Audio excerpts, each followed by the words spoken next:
Hi, folks. I'm going to be talking about our work, maximum length constrained flows and disjoint paths, distributed, deterministic, and fast. I'm Ellis, and this is a collaboration with Bernhard, who's at CMU and ETH, and Thatchaphol, who's at Michigan. And I'm at ETH, but I'll be at Brown here. So the kinds of problems that I'm going to be talking about today generally have to do with this idea of trying to route in a way that minimizes routing time. So informally, what do I mean? Well, if we imagine that we're given some graph G and some source and sink S and T, so maybe something like this, what we'd like to do is we'd like to find a lot of paths between S and T, which are both short and non-overlapping. In particular, we can imagine that shorter paths allow us to more quickly send messages from S to T, but we also want for these paths to be non-overlapping in the sense that we don't want them to share edges, because if we imagine that edges have some kind of bandwidth constraint, then having multiple paths that we're trying to pump information along, fight for bandwidth along a single edge is like not good from a routing time perspective. So for instance, like we might find this like blue and red path between S and T, but not like the solution because the red path is very long. Likewise, we might not like this blue and red path because they both share an edge. And so they're sort of like fighting over this one edge for bandwidth. So something like this is the kind of solution that we're interested in. So how can we formalize this? Well, one way we can formalize this is we can say the following. Imagine, I'm going to just use this notation, script P H of S and T for all of the S to T paths of length at most H. And now we can formalize this problem that I just talked about with the idea of maximal edge disjoint H length paths. So here the setup is as before, but we're also given some length constraint H. And now our goal is to find a maximal subset of paths which are edge disjoint in this set script P H of S and T. In particular, what we want to do is find a collection of paths that are edge disjoint, have length at most H, such that any length at most H path shares at least one edge with a path in this collection. So for instance, we might have S and T, our length constraint might be H, and it's not too hard to verify that any path from S to T of length at most 3 shares an edge with either the red or the blue path here. Now, naturally, you might say like, well, I'm not really interested in maximal in general. Like really, I want something like more like maximum. Like I want to find as many paths as possible between S and T. So you can take the previous problem and turn it into a maximum version of it, where the problem is as before, but now we're just looking for a maximum cardinality collection of paths. So if I was giving this talk to an audience, I would then ask like, oh, well, is the previous solution maximum? And the answer is no. You can see this because you can sort of like bump out this first edge of the red path, which makes room for a new green path of length at most 3. And so you can come up with three paths that are length at most 3 in this particular instance. All right. So now I'm going to generalize this one step further. In particular, I'm going to generalize this maximum H length edge disjoint paths problem to the maximum H length flow problem. So again, the setup is as before, except now I'm allowed to fractionally choose paths. In particular, what I want to do is for each path of length at most H, assign it a flow value, Fp, for path P between values 0 and 1, where I'm trying to just maximize the total flow that I send, subject to the constraint that if I look at any one edge, the total amount of flow over that edge should be at most 1. And if you know something about maximum flows, you might say like, well, I know that like flows in general are integral. And so the previous problem, should just be equivalent to this problem, right? Like when we make flows fractional, that usually doesn't change anything. But actually, in the case of length-bounded flows and length-bounded paths, this is not the case. In particular, if you look at this example on the right and you imagine that your length constraint is H, it's not too hard to see that the maximum number of edge disjoint paths between S and T that have length at most 4 is at most 1, or in fact, exactly equal to 1. But now if we start allowing ourselves to do fractional things, in particular setting fractional flows, or otherwise stated choose paths fractionally, we can actually do better. So here you can imagine taking this blue path, say to extent 0.5, and then doing the same symmetric thing for all of the paths between S and T that take this kind of like detour going down and then back up once. So you take this red path to extend 0.5 and this green path to extend 0.5. And if you do this, what you'll notice is that the total amount of flow that we send between S and T, in particular length-bounded flow, is 1.5, like if we send 0.5 flow along each of these paths. So what does this mean? It means that the maximum fractional flow is not necessarily equal to the, in value, to the maximum number of disjoint paths when you're working in the presence of length constraints in this way. In other words, the integrality gap is strictly larger than 1 in the presence of length constraints. So more generally, it's known, and this is kind of just like a folk theorem, that the integrality gap for this flow problem is at least h. Okay, so these are like these 3 problems that we're going to be interested in that have to do with kind of minimizing latency in the sense that they're about trying to find short non-overlapping paths between a source S and a sink T. Now, before I formally state our results, I want to give a little bit more context to these problems. Like you might ask, like, why do people care about these problems? Is this like they really meaningfully capturing like some notion of communication? And the general moral I want to pitch here is that like these are important primitives throughout theory. So the first sense in which they're important is that these maximum h length bounded flows are in some sense a complete characterization of distributed computation. In particular, if you want to solve a problem distributedly on a particular network, then the amount of time it takes to solve that problem, whether it be like shortest paths or minimum cut or minimum spanning tree, is up to lower order terms equal to the value of the best length bounded flow.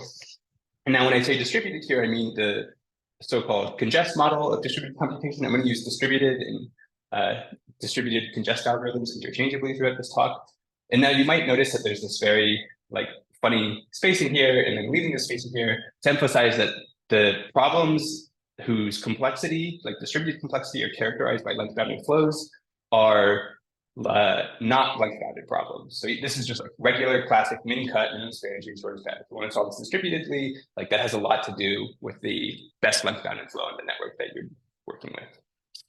Now, likewise, there are loads of just general basic combinatorial applications of these problems throughout algorithms. So for instance, you may know that like mapping can be reduced to flows very easily, but more specifically, they can be reduced to length-bounded flows with very small length bounds.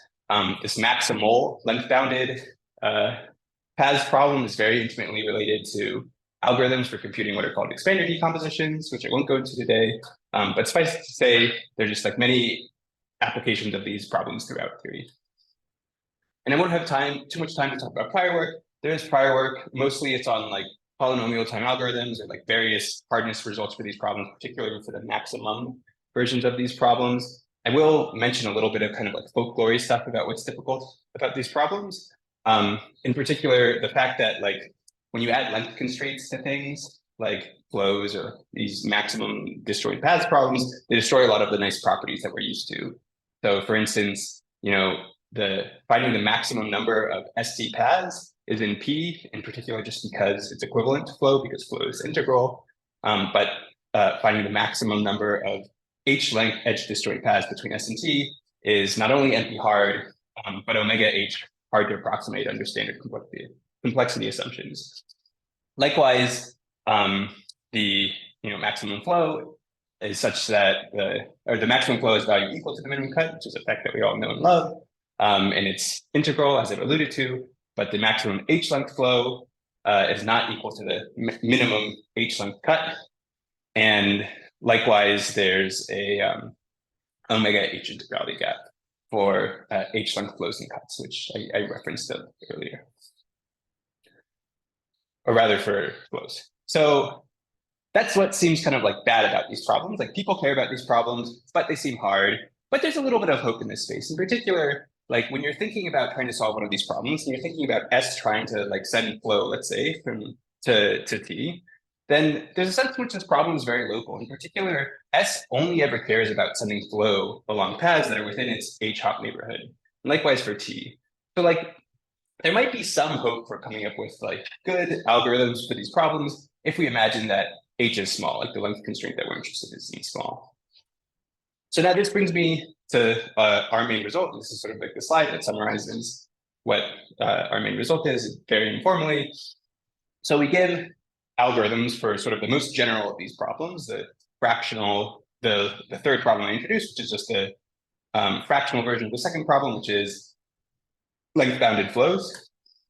And we give algorithms which are fast in a way that I'll make more precise momentarily, that are also distributed, again, running in the congest model distributed computation. They're deterministic, and they have near optimal integrality in the sense which I'll describe in a moment.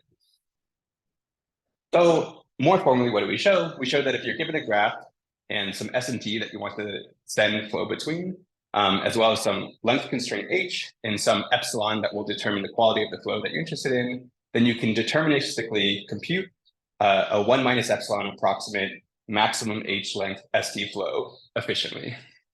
Now, what does efficiently mean for us? Well, you can do so sequentially in time basically m times poly h in 1 over epsilon. So again, if you're assuming that like maybe epsilon is like some fixed constant and h is not that large, and this is basically like linear in m time.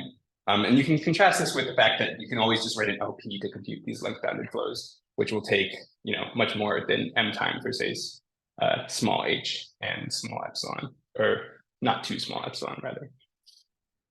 Now, I'm using this O tilde notation to just hide polylog factors here and throughout this talk. Now, we also give good distributed, namely congest algorithms for solving these problems, which run in time only polynomial h in 1 over epsilon. And I'm using this O hat notation here to hide sublinear factors like 2 to the square root of log n factors. So just to reference back to the previous slide, this running in basically linear in m time is the sense in which I mean fast. Distributed is obviously distributed. Deterministic is deterministically. But the fourth point that I mentioned on the previous slide was the fact that the solutions are near optimal with respect to how integral they are. In particular, the solutions that we output are a convex combination of, at most, O tilde h many integral solutions. And if you remember, there's this integrality gap of omega h. And it's not too hard to convince yourself that this is an optimal dependence on h in terms of how many integral solutions any fractional solution is a convex combination of, just given this integrality gap result. All right, so what can you do with these algorithms for hot-bounded flows? Well, the first thing you can do is you can solve the first two problems I introduced. In particular, you can deterministically solve the maximal h-length paths problem I introduced efficiently in distributed congest time. So basically polynomial in h time. And this was an open question from a Fox paper a few years ago. And the reason it was an open question is that, as I mentioned earlier, this problem is very intimately connected to these so-called expander decompositions. And so people were studying this problem there, or rather how to compute expander decompositions in congest deterministically. And they really needed or wanted deterministic algorithms for this maximal h-length paths problem. Now, you can also use it for the maximum h-length paths problem. In particular, you can give an efficient deterministic and distributed algorithm, which is O of h approximate. And you might say like, O of h approximate doesn't sound that great. But remember that there's an omega h hardness of approximation. So up to this polylog being hidden by the tilde factor, this is optimal, or more specifically, it's an optimal dependence on h in terms of the approximation. All right, so what else can you do that doesn't have to do with these like minimizing latency communication problems? Well, you can solve bipartite B matching distributedly well. What is B matching? B matching is like it's some generalization of matching. So here you're given a bipartite graph where every node comes with some B value. So here you just I've labeled the nodes with their B values. This is my bipartite graph. Now, a feasible solution for B matching is just a subset of the edges, in this case, the blue edges, where the degree of every vertex in the blue subgraph is not larger than its B value. So these blue edges form a feasible solution. If all of the values associated with nodes were 1, then that would just be the classic bipartite matching problem. So this is like a classic combinatorial optimization problem that's been very heavily studied over the years.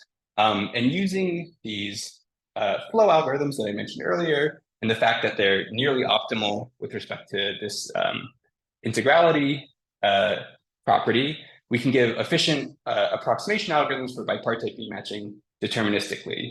And I believe previously this was known randomized, but not deterministically. And the intuition for this is quite simple.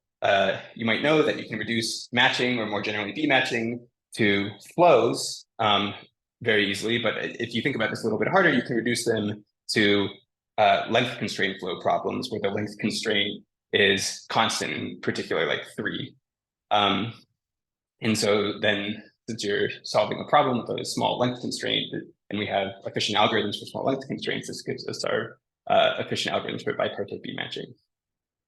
Now, lastly, as an application of our flow algorithms, we're able to give efficient distributed algorithms for so-called cut matchings, which I don't really have time to describe, but all I'll say is that they're like some object which was used by a follow-up work to give so-called universally optimal distributed algorithms. So these are like distributed algorithms that are as fast as the fastest algorithms on any particular network.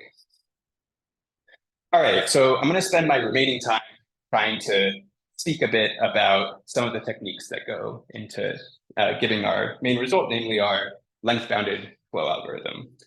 So at a very high level, the basic idea of our algorithms is some sort of like primal dual idea combined with some sort of like batched in parallel multiplicative weights idea. So to describe this idea to you all, I have to first tell you what the dual of our problem is. So here, again, the setup is we're given a graph and it's 2 nodes and a length constraint. And the primal of our problem, the maximum H1 flow problem, was we were trying to assign every path of length at most H between S and T some flow value. We're trying to maximize the total amount of flow, subject to the constraint that no edge should have more than 1 flow sent over it. So if you know a little bit about duality, or like linear programming and duality, you might recognize that this is kind of like the problem of packing H-length paths into edges. And the duals of packing problems are just covering problems. So the dual of this problem is the problem of covering all of the H-length paths with edges. So I'll call it the minimum H-length cut problem. So here we're trying to assign weights to edges. Our goal is to minimize the total weight that we assign, subject to the constraint that every H-length path between S and T should have total weight at least 1, so it's sort of cut. So this is the primal and the dual. And now I can describe sort of an inefficient version of our algorithm. So here's the basic idea to compute an H-length flow. So we'll start off and we'll just initialize our primal value to be 0 everywhere and the weight of every edge to be some teeny tiny epsilon. And then until we come up with a feasible dual solution, namely until all of the paths of length at most H between S and T have weight at least 1, we'll take a lightest path according to W between S and T, which has length at most H. So keep in mind that there are 2 values associated with edges here. There's both the weights that we're getting from our dual solution and the lengths, which are just sort of fixed from the get-go. In this talk, I'm imagining they're all 1. So we find a lightest path that has length at most H, and then we just push a teeny tiny bit of flow along it, say like epsilon. And then we'll also update our dual for all the edges in this path. Namely, we'll multiply the weights of all the edges in this path by basically 1 plus epsilon. So we then, after like increasing the weights, we find the lightest path in the remaining graph. We push a tiny bit of flow along it, and we keep doing this until S and T are such that every path with length at most H between them has total weight at least 1. And it's not too hard to argue that this kind of algorithm, modulo some minor details, will give you back a flow which is 1 minus epsilon approximate. But it's also not too hard to see that this algorithm is like not very efficient. In particular, you can imagine there are graphs where like you have basically linear and an n many paths between S and T, so something that sort of looks like this graph on the right, where if we're only ever updating along 1 path at a time, our algorithm will basically first find 1 of these paths, push a little bit of flow along it, update the dual weights, another path, push a little flow along it, update the dual weights, and we'll have to do this like essentially n or in this case, which is approximately m many times. And now the issue with this is like finding such a path is almost surely not possible in sublinear time. And so if this is your strategy, your algorithm has no hope of running in, say, linear in m time. So the basic idea for how to fix this is to say, like, well, looking at this example on the right, sure, like if I just try to update one path at a time, my algorithm will run really slowly. Like, why can't I try and just update a big batch of paths at once? Like, why can't I update along all of these paths in parallel at once? So that's the basic idea for what we do. We find a collection of paths, script P, that are edge disjoint, each of which are essentially lightest according to W, and of length at most H, such that if you looked at, such that the set is essentially maximal. So if you look at any other path, which is essentially lightest according to W, then it has to share an edge with at least one of the paths in our collection of paths. And then we just update all of these paths in parallel in the same way that we were doing in sort of the naive algorithm that I first described. Now, updating these paths in parallel is something we're able to do because they're all edge disjoint. So for this example on the right, then you could sort of just like update all of the paths at once. So I'll call this like a near lightest path blocker. And really the crux of our work and where most of the technical work in our paper is in understanding how to compute one of these near lightest path blockers efficiently. So I'll just briefly gesture at how we do that. And if you're interested, definitely check out the paper or feel free to ask me about it. So the basic idea for computing one of these lightest path blockers is as follows. I'm given my graph G, my edges have weights and also lengths. And the first thing I'll do is I'll say like, well, trying to compute a lightest path blocker on graph G is kind of annoying. I don't really know what that looks like. Maybe I can approximate the structure of all of my near lightest paths of length at most H by a DAG. And in fact, you can in some relevant sense of approximate. And then what I'll do, and this really boils down to the relevant sense of approximate, but then what I'll do is I'll compute some maximal edge disjoint collection of paths between S and T using some kind of flow rounding ideas. So maybe you compute like this blue path and this red path. So again, this is sort of like a feasible solution for the first problem that I talked about today. And then by virtue of sort of like the sense in which the DAG approximates the graph G, we're able to project these paths in D back into the graph G. And then that gives us back like one of these near latest path blockers. So I don't really have time to talk about the specifics of what goes into each of these steps, but I'll just like briefly mention like what's new about each of these things. I mean, the first point is kind of interesting because we know that shortest path, like all of the shortest paths in a particular graph induce a DAG if you sort of direct them from source to sink. But when you start working the presence of length constraints, this ceases to be the case. So it's kind of surprising or interesting that you can come up with any sort of like DAG-like description that captures relevant properties of the near latest paths subject to a length constraint. The second thing which is interesting here is that we gave the first efficient distributed algorithms to deterministically compute maximal edge disjoint paths in a DAG. So it was previously known how to do this randomizedly, and it's not too hard to see how to do it randomizedly, but doing it deterministically requires a lot more work. And the way that we do it deterministically is we give some new techniques for rounding flows deterministically in a distributed manner. And the way that we do this is we rely on the so-called cycle covers framework, which there have been a lot of papers about over the past maybe like 5 or 10 years. If you're interested in that, definitely feel free to ask me about it or check out our paper. So let me just quickly finish up by summarizing.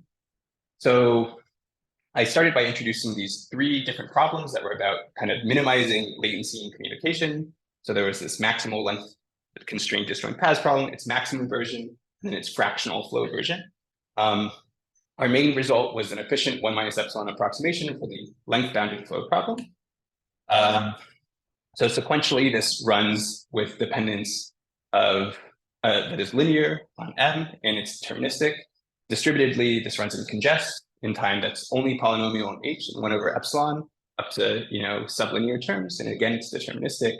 And kind of the interesting property of our solutions is that they're they have near optimal integrality, namely they're a convex combination of at most H integral solutions. And this is actually important for several of our applications. In terms of applications, the flow algorithm allows us to solve the first of these length constraint problems efficiently, deterministically, and distributedly, and give good approximation algorithms for the maximum version of this problem. I also talked about how it lets us give the first efficient, deterministic, distributed B-matching algorithms, as well as this thing that I briefly referenced called H-length cut matches. And in terms of techniques, I mean, like the basic high-level idea is some sort of like primal dual plus multiplicative weights idea, but where you're doing a bunch of multiplicative weights in parallel at once. And the way that you do that is by using this thing that I call a near lattice path blocker. And these near lattice path blockers, we are able to compute using a sort of DAG approximation of some of the near lattice H-length path structure, as well as some new algorithms for efficiently computing maximal H-length paths in a DAG and efficiently rounding flows in a DAG. So that's my talk. Please feel free to reach out if you have any questions, and looking forward to seeing some of you at STOC.